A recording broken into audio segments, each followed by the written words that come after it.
Hello. Hello. How are you doing? I didn't hear our normal thank you for coming to the Skeptic Psychic. Well, we do. I didn't do Yes. Sorry about that, but we are live. that. Yes, we are.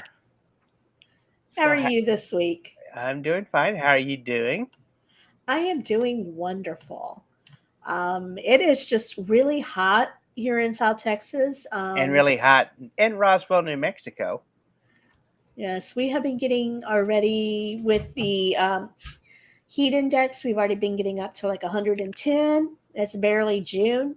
Mm-hmm. Technically, not even summer yet. So I'm like really nervous about August, which is the hottest month of the year. Mm-hmm. We don't know what that's going to be like. Right. So welcome to the Skeptic Psychic. I'm of course Richard. And with me, as of course always, is such a wonderful, intelligent, and funny person. I'm talking about my sibling, sister, the number one favorite sibling in my life. And you're like, well, how do you say that? I said, well, I have brothers. She's my only sister. Hmm. So to say she's my favorite sister would be an offset. So I'm calling her my favorite sibling. Yes, I am the only girl. I have six brothers. So yeah, it's it's been fun growing up. Right. And I do know that today is actually uh, August 18th, No, no, and it's June 18th. June 18th because it reminds me of August 28th, 2008. And I just want to say to everybody out there who wishing everybody a happy Father's Day to actually go up to their fathers and say, "Thank you, Father, for being Daddy, Dad, Pop, Pa, anything you can think of, and say thank you for bringing me into this world and not taking me out." And happy heavenly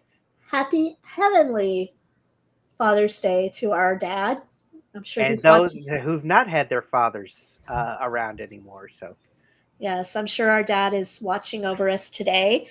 Um, I hope he's proud of the decisions we've made and where we've come in life. right. And speaking which, anything exciting happened to you this week? I've had another week where I have had a lot of dark things go throughout my mind. So, Oh, goodness. Yes, I had a horrible, horrible nightmare a few nights ago that just, I don't know if it's doing the show has brought up some thoughts, some stress or what, but yeah, we were getting taken over by demons and they were trying to bring hell on earth and wasn't fun, but I digress. yes, we don't want Helen We don't want on Helen. Earth. No.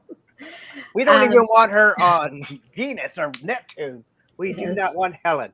Helen is not a nice person. Trust me on this. Yes. But that's funny because I do actually have a friend um, that for a long time her tag was Helena Handbasket, and I Hmm. absolutely loved that. I thought it was the cutest thing. But if you are watching us on YouTube, we ask that you like and subscribe. Also on Twitch, same thing. If YouTube, make sure you click the bell so you know when we go live. If you're listening to a replay, we do ask that you rate and review us. And what ratings do we like from Apple Podcasts and Spotify? We would like 5 stars. And someday I want to find out exactly how do you say 5 stars in Russian and Czechoslovakian and German. Why not? Because you say 1, 2, 3, 4, 5. But our Russian friends are like, what is he saying? What is this? That's a German guy. Hey, there's GPT now and Google Translate, so you can always look that up. Yeah, I could. Maybe I Yes. will. We do read reviews on air, so please, please, please send us a review. And if you want to send us a story we can share on air, you can email us at info@skepticpsychic.com. Mm-hmm. And what are we talking about today? I'm sure our listeners are tired of hearing us babble and they just want to know what our topic is for today. Well, we're definitely not talking about Babylon 5. No, no No, Babylon 5. no. And we're not talking about uh, we're not talking about Babelfish. No. So what could we be talking about today? Maybe it could be the Chupacabra or Ch- Cabra, whatever you want to call them. yes, the Chupacabra. Ah, A, O, you. yes. Just think of my name and how it's Kimbra. It's the Chupacabra. Right. Yes. Both of us spell the end of our name exactly the same, BRA. Yes, I know. Well, again, welcome to the wonderful world of the Chupacabra, a creature I like to call Chupi. A warm, loving little innocent creature that just wants to suck the lifeblood out of cows, farm farm birds, and of course the elusive goat.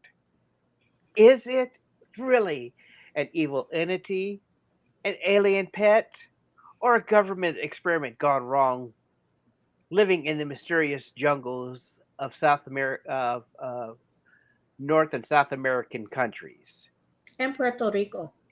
and Puerto Rico? So what is it? Not only to be confused with a chato. Do you know what a chato is? What's a chato? Chato is an annoying person. Ah. It's So Spanish. so I guess maybe like chato sounds like chat, so maybe somebody who talks too much. Hmm. It might Interesting. be, but it was way before the world went to the wonderful world of the internet. Ah, Yes. interesting.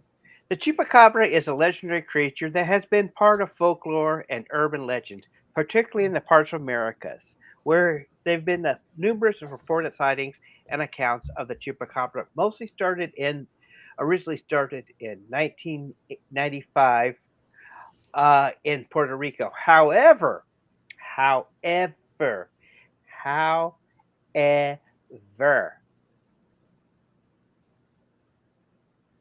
my mother, when we first heard about the Chupacabra, we were watching a show with her,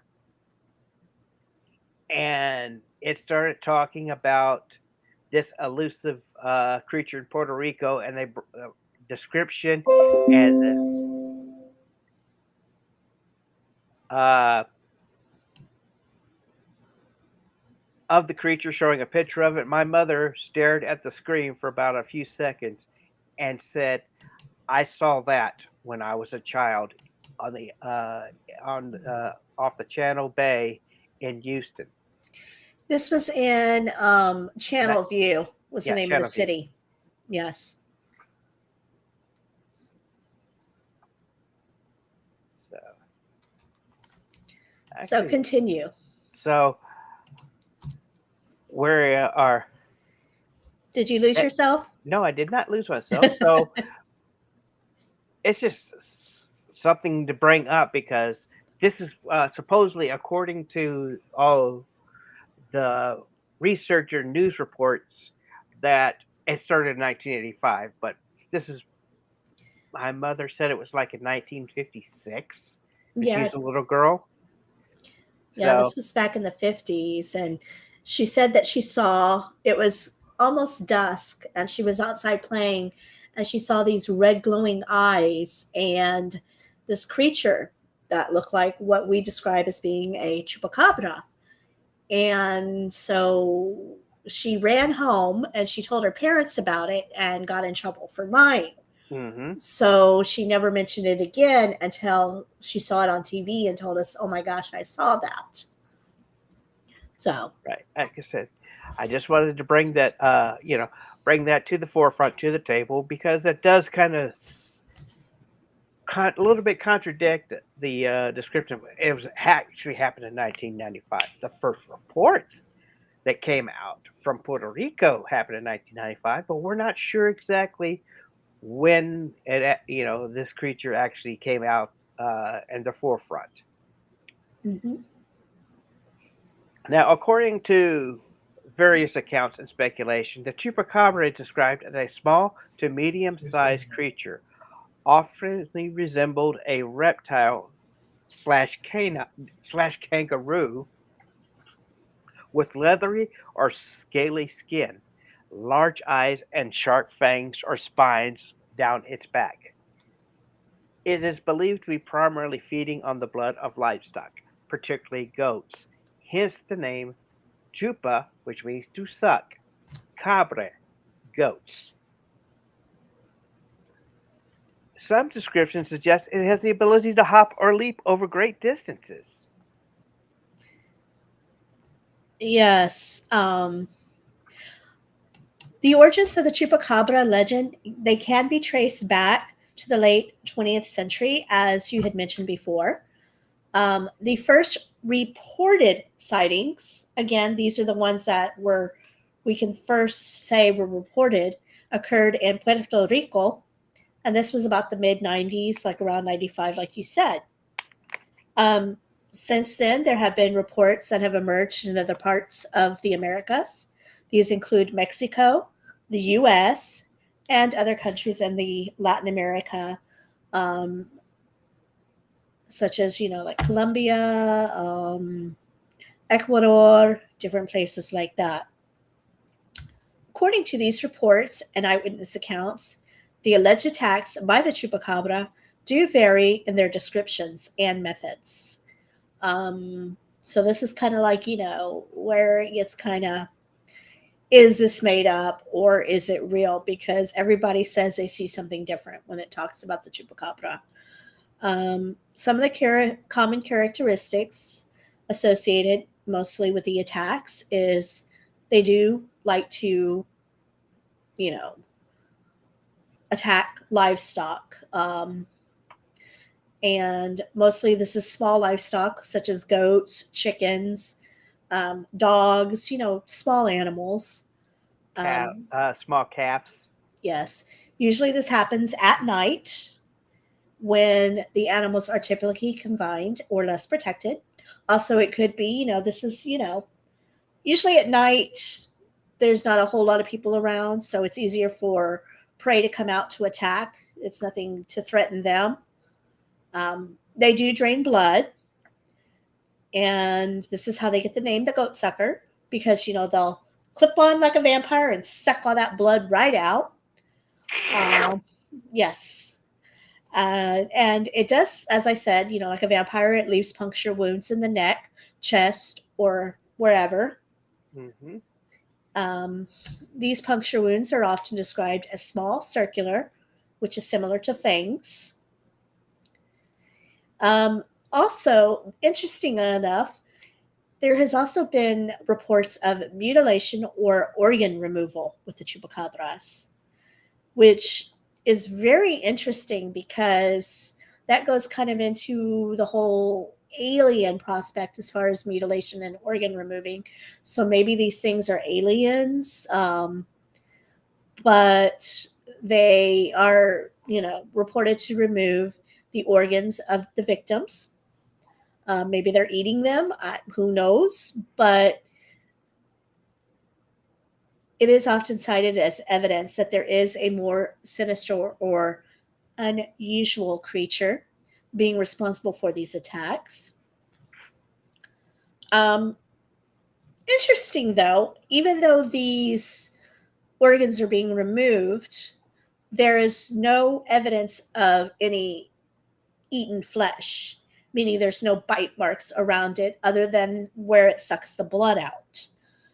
Um, so, they don't really consume the entire carcass or eat the flesh. They just focus on the blood extraction or the organ removal. So this could be again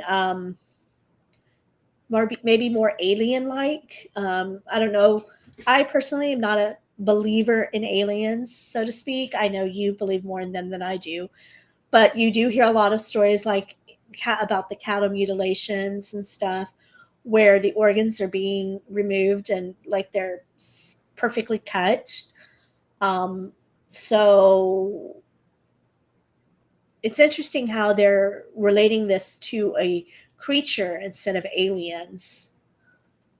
But going back to the original report from Puerto Rico, it is home to several research facilities and institutions that, they are across various fields of study. And there is no specific research dedicated solely to the study of the Chupacabra. It does host numerous organizations that are engaged in scientific research, education, and explanation. I'm sorry, that's supposed to be exploration. Exploration. Exploration, words are hard. Words are hard. Words are hard. Some notable research facilities in Puerto Rico include the University of Puerto Rico, and this is the largest and oldest higher education institution that's on the island. It has several campuses and offers a wide range of academic programs, including biology, ecology, zoology, and veterinary sciences. There is also the Arecibo Observatory, which it did suffer significant damage in 2020 and is currently not as operational.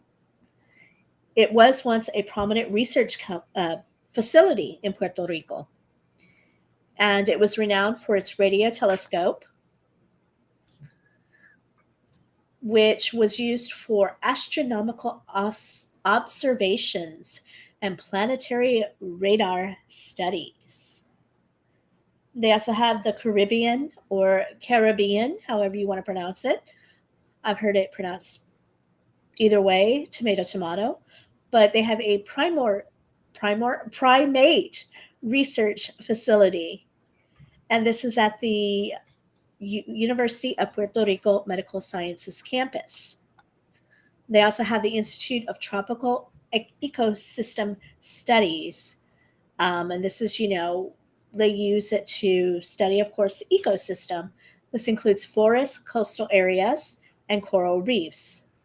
It com- it e- words hard. Their research Repeat. their research encompasses various ecological and environmental studies. And then finally, we have the Inter American University of Puerto Rico. It has multiple campuses and offers research opportunities across diverse disciplines, including biological and environmental sciences. Alrighty. It's interesting. Possibly, there's a lot of research facilities on the island for such a small island. Now, of course, we can also ask the question, is there something that was created in these fabs? Not known or speculate on many researchers on the subject or independent they include. Now, the researchers themselves, Benjamin Bradford is a writer, investigator, and skeptic who has extensively researched and written about cryptozoology, including the chupacabra.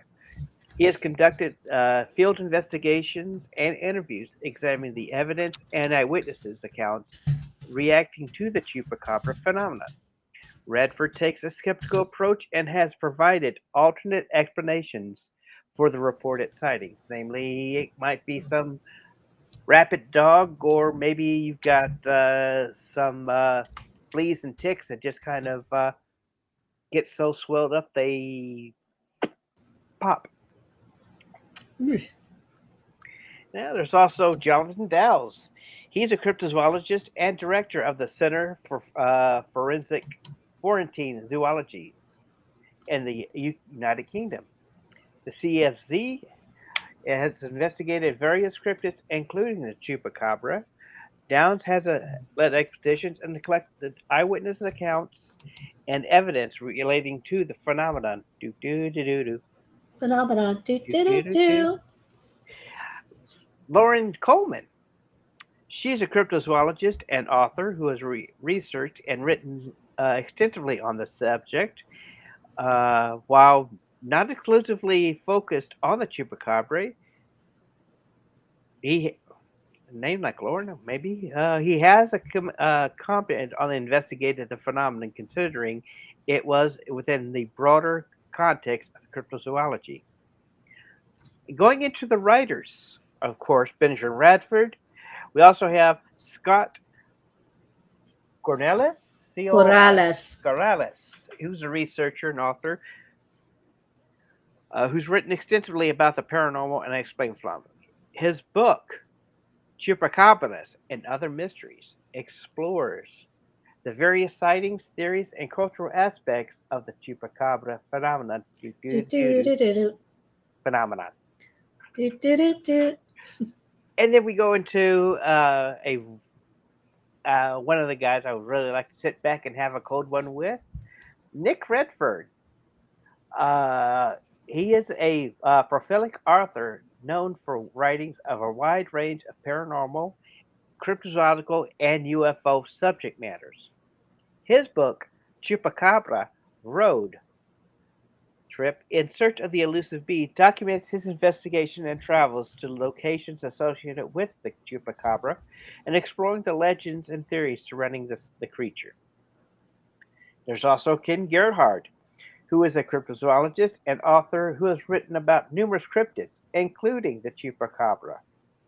His book, Encounter with Flying Humanoids, Mothman and Manbirds, Gargoyles, and Other Winged Beasts, touches slightly on the chupacabra sightings and theories on a particular broader exploration of winged cryptids. So, who knows?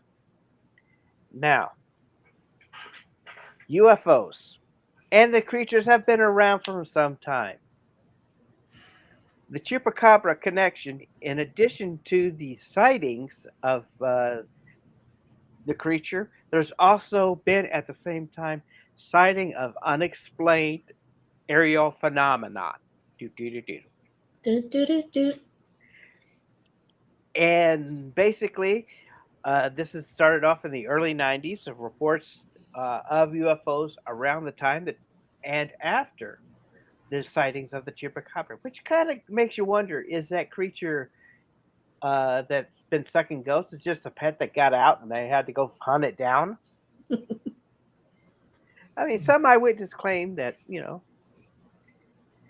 with the connection of the chupacabra, you've got the UFO. So it it's kind of a potential connection between the two incidences, occurrences, and if we say phenomena, do again, I'm sorry. That word, phenomenon. Yes. Interesting enough, kind of like I mentioned before, associating these creatures with the UFO activity, UFO, UFO. unify flying toes. There you go. The UFO activity. A lot of theories are that the chupacabra sightings are actually misidentifications of aliens or their craft. And these are often based on personal belief, cultural folklore, or conspiracy theories. One of your favorite things. Yes. Um, Now, the scientific community generally approaches the investigation of UFO sightings and the existence of the chupacabra as separate subjects, meaning that UFOs are, within this field of UFOlogy as far as where they're being studied. And they put the chupacabra under cryptozoology, which focuses more on folklore, eyewitness accounts, and potential explanations for the creature. Now, it would be interesting if they would, combine the research on these two because of the theory that this could be either an alien life form or, like you said, an alien pet that escaped their little UFO when they came down to visit. He got out. It's like, Fluffy, come back! Fluffy! Yes. Or they fly away and they're like, hey, wait a minute, where's Fluffy? Oh man, now we gotta go back and get the dog. Which is why I call it Chippy. So it's not Fluffy, it's Choopy. Yes. There you And go. way before, if anyone says it's from Dexter's Laboratory, I was already calling it Chippy way before Dexter even thought about it. I believe it. Yes. And there have been some claims and speculation suggesting to a potential military connection. However, it is important to note that these claims are largely based, again, on conspiracy theories and lack of substantial evidence. So there has been no evidence to show that these are military created creatures or created in a lab. This all goes into the conspiracy theory. Right. But according to these theories, it is believed that it is genetically engineered or bioengineered, created by secret military experiments that were conducted in Puerto Rico. Which is odd because if these were conducted in Puerto Rico, how did they get into Texas and South America? Mm-hmm. But it is suggested that these experiments involve genetic manipulation, crossbreeding, well, at least it's not inbreeding, Mm-hmm. crossbreeding, or the release of unknown organisms into the environment. These claims are often stemmed from the mysterious and unexplained nature of the creature, as well as reported sightings coinciding with military exercises or near military bases in Puerto Rico. But again, if these were created as a military experiment in Puerto Rico, how did they get into Latin America, which a lot of cases are way down south from Puerto Rico and America, as well as us You having got to some. cross an ocean. Exactly. And then again, we do have some sightings here in Texas that have happened. Right. So again, explain that to me.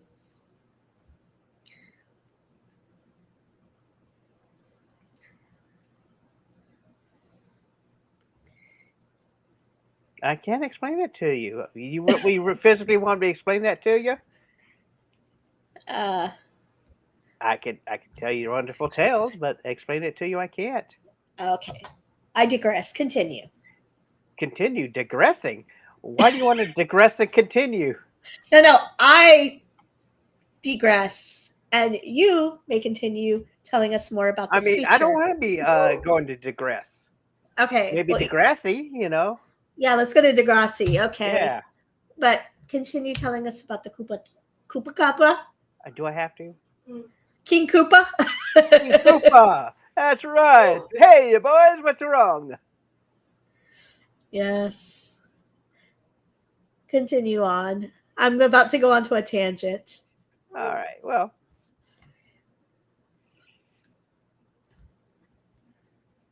Did you lose actually, I did. yourself? No, actually, that's all you. No, we're on to you now. No. Yep. A creature that exists within the realms of cryptozoology, that's where you pick up. Uh-uh. Uh-huh. That's what it shows on my screen. Yeah, these. You can pick up that part. That's you. I mean, my part goes into UFOs and creatures been around the same time with the Chupacabra sightings, and after that it goes at that's all you. Well, you're supposed to start here with a chupacabra is indeed a creature that exists within the realm of cryptozoology. That's you, and then I don't pick up again till regarding the chupacabra scientific connoisseurs. Yeah, I didn't get that. That's weird. Yeah. Well, you can pick up there, and then to the end of that page, and then I'll pick up at the next. The Chupacabra is indeed a creature that exists in the realm of cryptozoology.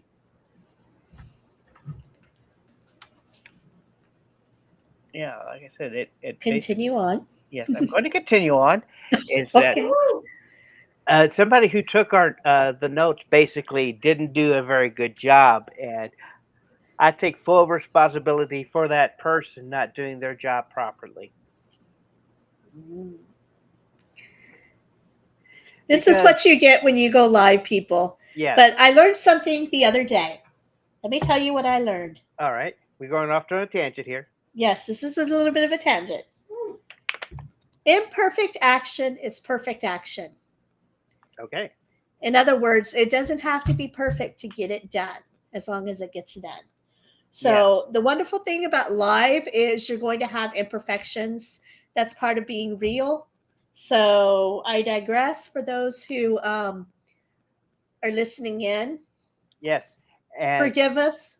We're not perfect. We don't claim to right, be perfect. We're and just here to see, have fun. I just want to let you know also, in the words of Richard B. Sherman, the wonderful thing about Tiggers is Tiggers are wonderful things. The top's made out of rubbers, the bottle's made out of springs. Okay, that has nothing to do with perfection or imperfection. That's But it just has a left something to do field. about the. It has something to do with the wonderful thing about Tiggers. Okay, continue on about them existing in the cryptozoology realm. Okay. It is a creature that was in the world of cryptozoology, which deals with the study of creatures whose existence is unsubstantiable or remains unproven by scientific evidence, which kind of goes into the fact, again, uh, the thylacine may or may not be existing anymore. So that's the reason why it's in the halls of cryptozoology. But it also goes associated with folklore and serves as an attempt to explain the mysterious details of all animals, the mysterious details and deaths of all animals at that. In many cultures around the world, folklore often has been used to provide explanations for the unexplained phenomenon of events as they were to comprehend at the time. The Chupacabra, with its alleged attacks on livestock and the mysterious circumstances surrounding these incidents, fits in deeply into this category. Folklore surrounding the Chupacabra has emerged as a way to account for the incidents of mysterious animal deaths that have seemed unusual or unsettling to the local communities. People turn to legends and myths to make sense of these occurrences, attributing them to the actions of a mythical creature, aka Chupacabra. See, I said it right this time. Woohoo! Yes. And do you take over from there? You got one more paragraph. All right. However, it's important to differentiate between folklore and scientific inquiry. While folklore provides cultural narratives and explanations, scientific investigation relies on the empirical evidence, rigorous methodology, and peer review to make the research to uncover the truth about the natural world. Yes. Now, regarding the chupacabra, scientific consensus remains skeptical of its existence, and the reported sightings and attacks attributed to this creature are often attributed to misidentifications, hoaxes, or the effect of known predators, disease, or natural causes to the animal carcass. Especially when you think about a lot of these places that these things have happened, they're a very warm climate. And in warm climates, decomposition A, happens a much lot faster. faster. Exactly. So it is very possible that this is just a natural state of decomposition of these dead animals that are getting misidentified as being attacked by a chupacabra. And exploring the folklore and its role in explaining the mysterious events can be fascinating from a cultural and historical perspective. Yet, when it comes to understanding the chupacabra or any other cryptid, it is important to approach the topic critically and rely on scientific inquiry for a more accurate understanding of its phenomenon. But then again, there are still cool stories of those who wish to tell the tall tales around the campfire while roasting wieners and s'mores. We love them, and I'm sure Chupies love us too. Next week, we love to tell you more about our next topic. What do we have, Kim? Well, before we go on to that, I want to know what our listeners and viewers think of the chupacabra. Do you think this is a real creature that has just been hidden in the forests around the world? Do you think it's an alien creature? Do you think it's a simple logical explanation? Um, for the lizard like explanations and kangaroo like, I wouldn't know how to describe those. But to me, the canine like could either be a dog with mange, or there is what is known as a Mexican hairless dog. And And this not to be is confused with the Chihuahua. no, not the Chihuahua. This is known as a show low eats quaintly. And this is a beautiful, beautiful dog that is hairless. And I think this poor, lovable creature is part of what's getting confused with when they say a chupacabra. I think it's either this Mexican hairless dog or a poor animal that is suffering mange. Right? And Shauna, my wonderful, beautiful, intelligent, highly, uh, I love her to death. When I first invited her down to meet me, and we took a trip to San Antonio. Now get your minds out of the gutter. She pointed out to me that she believed she saw a chupacabra, cabra, just walking down the road on Highway 87, Yes. just slightly north of the sleepy little town outside of San Antonio. Whoa, whoa! I'm talking about China Grove. Yes, a real town, people. But yeah, I think, like I said, it's probably a malnourished dog with mange that people are seeing. I have seen supposed photos of, dead animals like this, either out of Houston or San Antonio or whatever. And again, I think it's probably a mangy, malnourished animal that passed away. But let us know in the comments what you think it is. Or we can take this discussion to our group on Facebook, Skeptic Psychic. You can let us know over there what you think it is. Mm-hmm. And as far as next week, we will be talking about, let me just get that information up for you all. One sec.